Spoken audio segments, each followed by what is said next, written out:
warbixintan oo dhinacyo badan taaban doonta kuna saabsan wararkii ugu dambeeyay ee xiisada bariga dhexe waxaad ku daawan doontaan Amiirad Salma oo kamid ah ciidamada cirka dalka Jordan isla markaasna uu dhalay boqorka dalkaas boqor Cabdallah oo ka qayb qaadatay ka hortagida weerarkii droniska Iran ay habeen hore ku qaaday gumeystaha Israa'iil soo riday 6 kamid ah diyaaradahaas.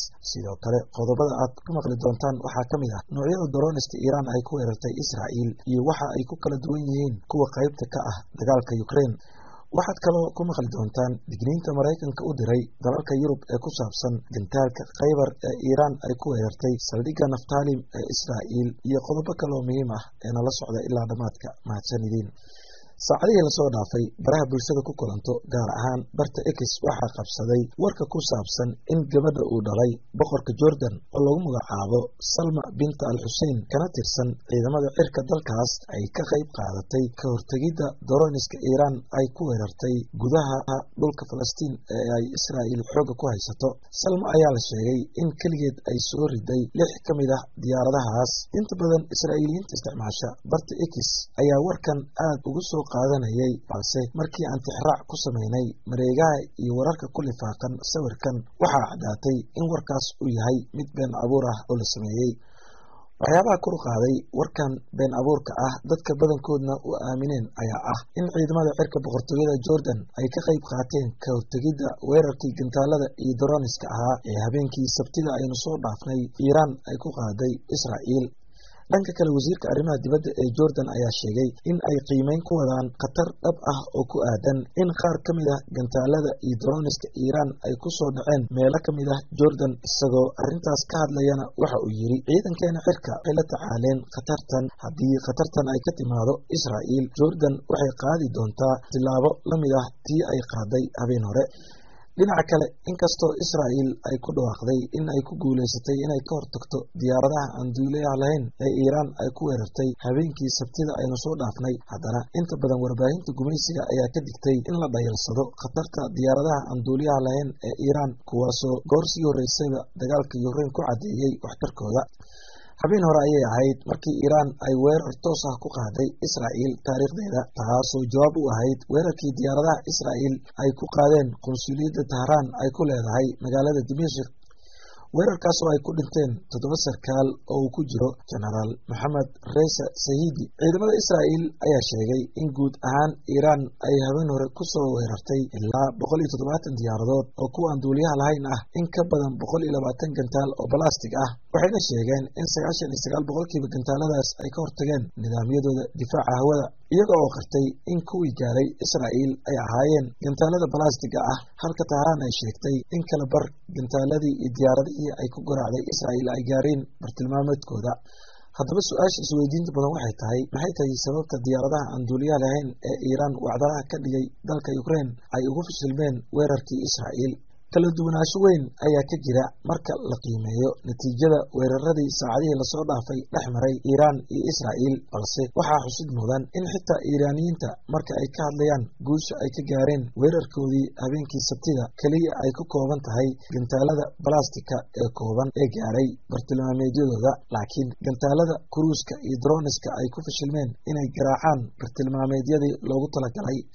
diyaaradaha aan duuliyaha lahayn ee Iran farsamayso horey waxay guulo waaweyn uga soo hoyeen dagaalka Yemen, gaar ahaan weerarkii Aramco ee Sacuudi Carabiya 2019 iyo qaybo kamid ah Ukraine, gaar ahaan bilowgii duulaanka Ruushka ee Ukraine. balse diyaaradaha aan duuliyaha lahayn ee Iran ayaa habeen hore maray tijaabo adag oo ay ku wajahayaan 4 kamid ah nidaamyada difaaca hawada Israa'iil oo ay ugu caansan yihiin labada nidaam ee kala ah Patriot iyo Aegis, iyadoo diyaaradaha Israa'iil sidoo kale ay ka qayb qaateen fashilinta droniska Iran iyo gantaalada cruiska.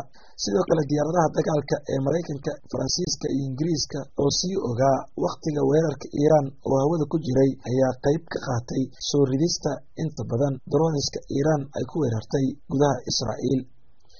guud ahaan diyaaradaha aan duuliyaha lahayn ee Iiraan ayaa habeen hore la kulmay nidaamyada difaaca dalalka ugu horumarsan dunida iyo nidaamyo ka horumarsan kana cufan kuwa Ukraine. Howlgalkan oo ujeedadiisu ahayd in la diro fariimo ujeedadoodu tahay in haddii dagaal dhab ah uu ka qarxo bariga dhexe, droniska Iiraan aysan saameyn badan yeelan doonin. Dhinaca kale, marka laga hadlayo droniska Iiraan ay siisay Ruushka ee ka qayb qaadanaya dagaalka Ukraine, waxay gacanta ugu jiraan cudud ciidan oo ka weyn kuwa Iiraan, waana Ruushka kaasoo awood u leh in uu adeegsado hubka noocyadiisa kala duwan, sidoo kalena uu ku kordhiyey tiknoolajiyad aad u horumarsan si aysan u qaban raadeerada iyo nidaamyada difaaca Ukraine iyo kuwa reer galbeedka ku taageereen Kiev. Dhinaca kale, Mareykanka ayaa dalalka Yurub ugu digay khatarta gantaalka Khaybar ee ay Iiraan habeen hore u adeegsatay duqeynteedii ay la beegsatay gudaha Israa'iil, gaar ahaan saldhigga Naftalim. Gantaalkan ayaa ahaa kan ugu muhiimsan gantaaladii ay Iiraan la beegsatay saldhigyada ciidamada cirka ee Israa'iil.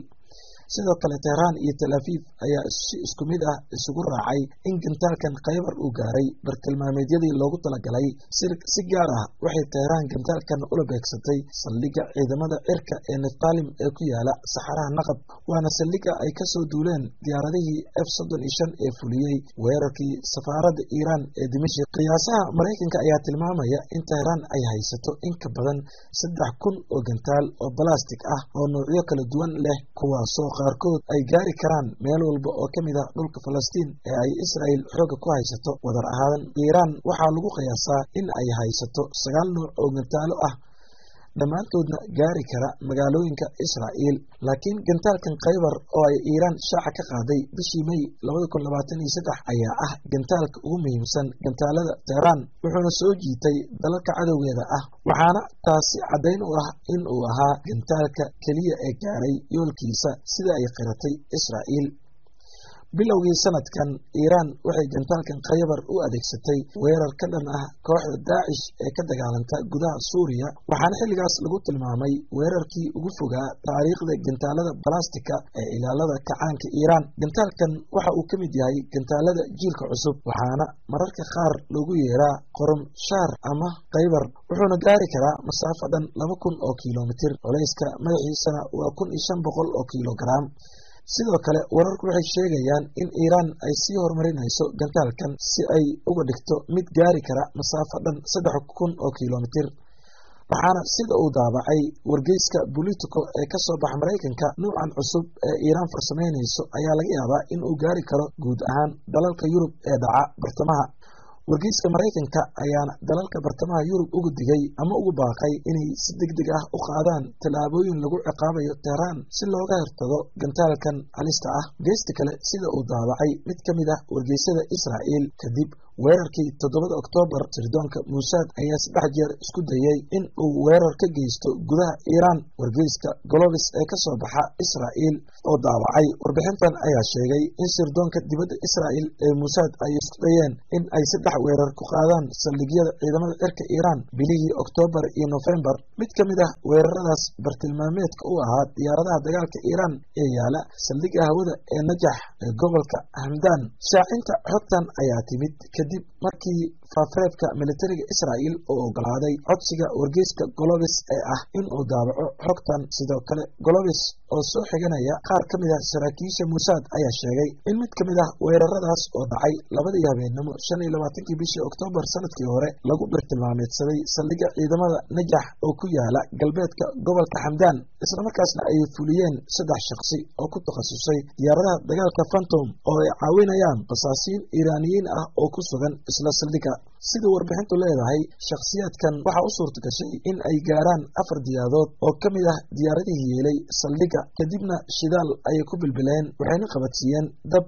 maadaama xilli habeen ay ahayd si degdeg ah uma soo gaarin dibdamiska loogu talagalay, waxaana halkaas gebi ahaanba ku burburay hal diyaarad, 3 kalena dhaawac xoogan ayaa soo gaaray. Warbixintan sirta ah ayaa lagu sheegay in ciidamada sirdoonka Iiraan oo kaashanaya kuwa kale ee ammaanka xiriirkana la leh taliska ay u suurta gashay in ay gacanta ku soo dhigaan shakhsiyaadkii fuliyey weerarkan, waxaana soo qabashadooda ka qayb qaadatay kaamirooyinka ammaanka ee halkaas ku xirnaa.